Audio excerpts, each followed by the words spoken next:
Min azimi fadliha kasratu asma'iha wa fadail ukhra. Ini cerita dramatisnya surat Al-Fatihah. Qala Abu Hurairah radhiyallahu anhu inna iblisa ranna khina unzilat Al-Fatihah. Jadi iblis itu begitu kesakitan. Ini kitab Abwaabul Farad karangannya Sayyid Muhammad Alawi, juga kutipan dari beberapa kitab. Yang jelas beliau sendiri juga ngutip dari beberapa riwayat di beberapa hadis. Halaman 123. Ketika Fatihah turun itu iblis kesakitan. Kayak orang sakit gigi lah, tersiksa sisanya karena turunnya surat apa? Al-Fatihah. Artinya kalau Anda baca Fatihah dijiwai, maka Anda melemahkan setan, melemahkan iblis. Wa qala Mujahid khina unzilat Fatihatul kitab ronna fastama indahu asyayatin. Jadi ketika Fatihah itu turun, iblis itu terkapar lah kira-kira, sampai dijenguk banyak setan. Jadi kamarnya di ICU lah kira-kira gitu kalau sekarang itu. Entah Covid entah enggak tahu, pokoknya di ICU sampai dijenguk banyak setan. Enggak tahu bawa apa enggak tahu, pokoknya dijenguk banyak setan. Ono yang nyangoni karena ini apa? Ketuanya apa? Pingsan, sakit. Jadi iblis itu sakit sampai dijenguk anak buahnya setan-setan. Ya, semoga kalian semua tidak kenal setan. Kalau kenal berarti teman, apa? Wa qalu misla dzalik. Wa qala lahum laisa mimma taquluna syai'un walakin unzilat suratun laisa ajru qailiha illa an harramahu alaihi nar jahannam. Saya ini bukan sakit fisik kata iblis. Kamu tidak usah jenguk saya, datangkan dokter terbaik, tidak usah. Saya ini tidak sakit fisik. Saya ini sakit karena ada surat yang diturunkan, yang pahala yang melafadzkan surat itu pasti selamat dari neraka. Padahal misi terbesar saya ini supaya manusia masuk neraka. Sekarang punya tamengnya. Wah pusing kan? Ya seperti orang lah goda sampean, ternyata sampean setia, itu kan pusing. Nah ternyata tidak setia, itu yang akhirnya ribet kan itu.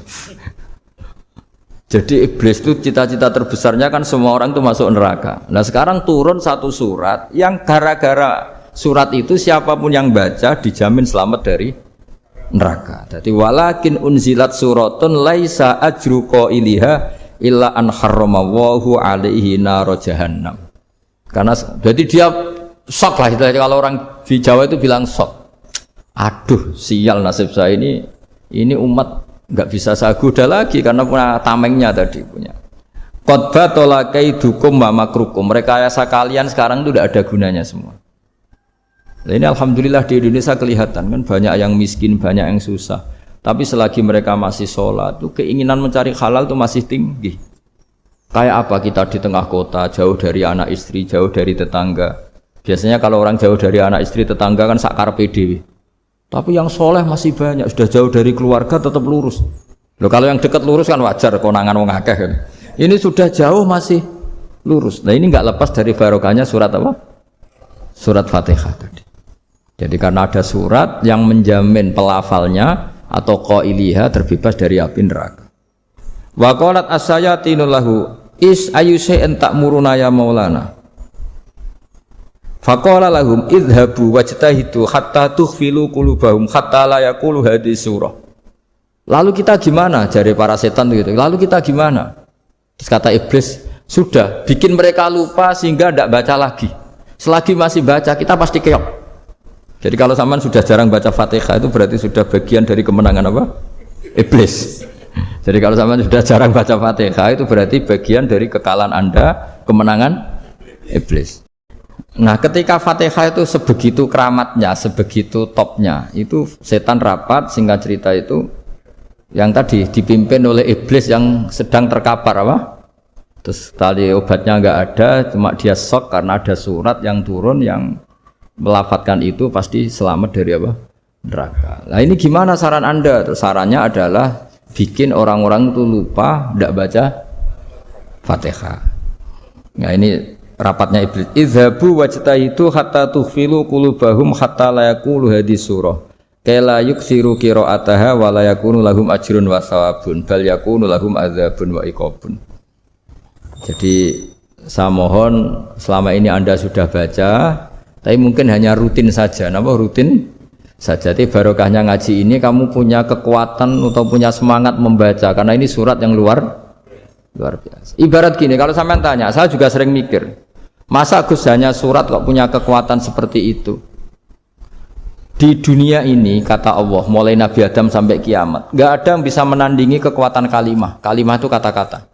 Nggak ada yang bisa menandingi kata-kata. Misalnya Anda nge-Grab, berangkat istri cuek, berangkat cuek. Itu beda dengan ketika meskipun satu kalimat. Wes Pak, muga-muga dilindungi pangeran, mugi-mugi jenengan selamat. Itu menjadi teduh dan semangatnya luar biasa karena kayak mendapat support. Jadi kira-kira kalimat itu hubungannya kita dengan Allah. Fatihah itu seperti itu. Kamu melafadzkan satu kata-kata yang dibenarkan langit bumi, dibenarkan aras, dibenarkan malaikat, dibenarkan semua penghuni di dunia ini. Sehingga itu efeknya luar biasa. Itu seperti gini ya, kamu cerai sama istri, terus nikah lagi katut babon. 10 tahun anak kamu dididik, ibunya benci kamu. Dan memang Anda layak dibenci. Dididik. Dan sampai nggak pernah manggil kamu Pak. Suatu saat, kamu tentu rindu kan, ingin dipanggil Bapak oleh anak kamu. Suatu saat anak ini manggil kamu Pak E. Wah, itu senengnya bukan main. Hanya sebuah kata-kata. Makanya kadang-kadang orang itu tanya sama kiai, ijazah lafadz ini gunanya apa sih? Itu ijazah-ijazah itu untaian kata-kata. Yang kata-kata ini dibenarkan langit dan bumi dan aras dan para malaikat, sehingga efeknya itu luar. Nah ibarat seperti itulah, kamu melafadzkan Fatihah itu melafadzkan kata-kata yang dibenarkan Allah dan Rasul dan semua malaikat, semua penghuni langit. Maka ini efeknya pasti luar. Nah di sini lah orang-orang dulu itu tahu keramatnya itu, sehingga ketika melawan Belanda, melawan Jepang dulu itu kalimat-kalimat itu menjadi mantra yang luar biasa. Doa lah, doa yang luar biasa. Tapi di era modern karena orang sudah tidak ngerti itu, dianggap itu mantra, jimat, khurafat, bid'ah, waduh ribet menemal. Sebetulnya tidak seperti itu. Memang kata-kata ini kekuatannya luar biasa. Sama kesakitan hati kamu juga karena itu. Ngojek wangilan ya. Lah Pak di bojo kok kowe gagah tok kere. Wah, iku seling terus mesti. Padahal kalimat itu kan tidak melukai secara fisik, tapi apa kerjanya sesuk sarasa-sarasen. Karena terus dengan pengadilan seperti itu kan, ngapain kerja demi perempuan yang seperti ini? Lagi-lagi kata-kata ini luar. Nah bayangkan kalau kata-kata itu adalah kalimat yang diajarkan Allah lewat Rasulnya, lewat malaikat Jibril. Kayak apa kekuatannya? Lah kira-kira Fatihah itu gitu. Kalimat yang baik, kalimatan thayyibah diajarkan oleh Allah dan Rasul. Kayak apa kira-kira kekuatannya? Pasti luar biasa. Wong support yang dikatakan istri kita, anak kita aja luar biasa, apalagi ini support yang diajarkan Allah dan Rasul. Ya makanya saya mohon kalau baca Fatihah, baca kalimat-kalimat thayyibah ketika sholat itu dijiwai. Ya misalnya Rabbana lakal hamdu mil'us samawati wa mil'ul ardi wa mil'u ma syi'ta min syai'im. Engkau zat yang layak dipuji dan pujian ini memenuhi langit dan bumi. Karena kita tahu nggak ada sejengkal di alam raya ini kecuali di situ ada rahmat Allah.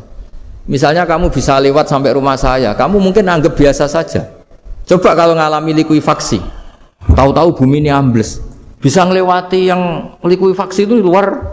Tanyakan orang pernah ngalami likuifaksi di Sulawesi, itu melihat bumi bisa diinjak nggak ambles itu, wah luar. Dan sama nggak ngalami itu sehingga lewat bumi ya biasa aja. Coba kalau ngalami seperti tidur, ya biasa aja. Coba kalau ada gempa, bahwa bumi tenang ini sudah nikmat yang luar biasa. Masa kamu ngakui nikmat nunggu digituin? Ya kan?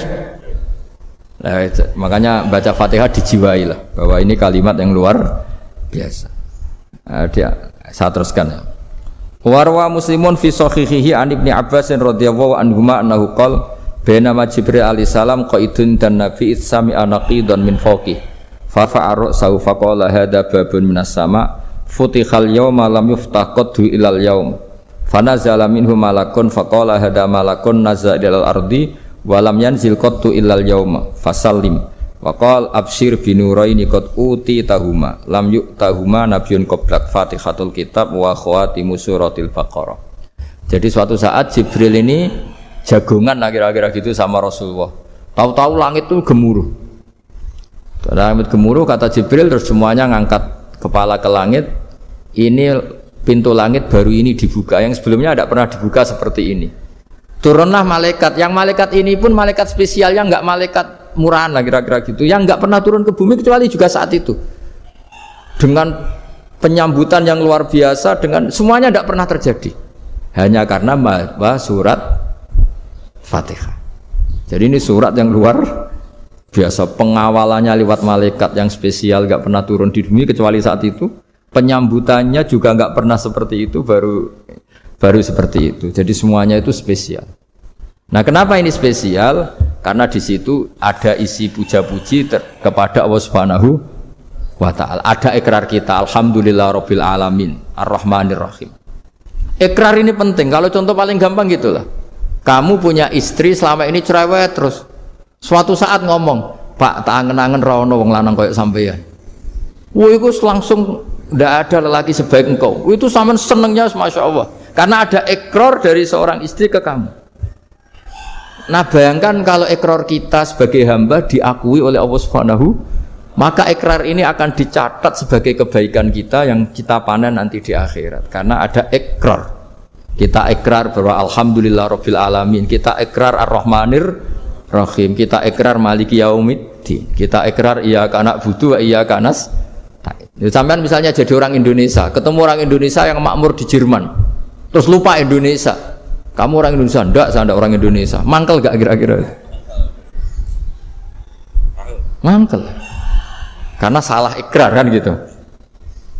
Ya, jadi saya mohon jangan anggap kalimat itu hal yang biasa, tapi luar biasa. Nggih, ngoten mawon. Assalamualaikum warahmatullahi wabarakatuh.